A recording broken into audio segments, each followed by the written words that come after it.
Kí ni ìlànà bí wọ́n ṣe ń fi ọba jẹ ní Ìbàdàn, pàápàá jùlọ ohun tó ní í ṣe pẹ̀lú ìṣẹ̀ṣe? Tó ní í ṣe pẹ̀lú ìṣẹ̀ṣe nílànà àtijọba, tí ọba kan bá wàjà, a gbọ́dọ̀ kọ́ dáfá àdápẹ̀yìndà la máa ń pè níjọ́ tí a bá ti gbọ́ pé ọba wàjà, á lọ sílé wọn láti dáfá àdápẹ̀yìndà. Ifá àdápẹ̀yìndà yìí tó ní í ṣe ni wípé ẹni tó lọ ti lọ. Á wá béèrè wípé báwo ni ìdílé rẹ̀ ò ṣe ní bàjẹ́ lẹ́yìn ikú ẹ̀? Báwo ni Ìbàdàn ò ṣe ní bàjẹ́?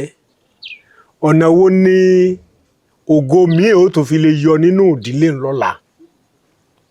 Ìyẹn la dáfá lé lórí. Tá bá sì ti dáfá hun, á ṣètùtù tó yẹ ká ṣe. Tán bá ti wá sìnkú kábíyèsí tó wàjà, tó bá di ọjọ́ kẹfà, a ní orò tá a ṣe.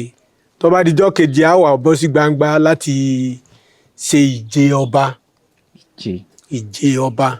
So tá bá ti ṣe ìje ọba hun, ìyẹn la fi dágbére fún pé tò kó lè parapọ̀ mọ́ àwọn ọba tó ti wàjà, kí n tó sì fi sílẹ̀ kó má bàjẹ́, kí ògo rere kó lè máa jáde nínú ẹbí tiẹ̀ náà.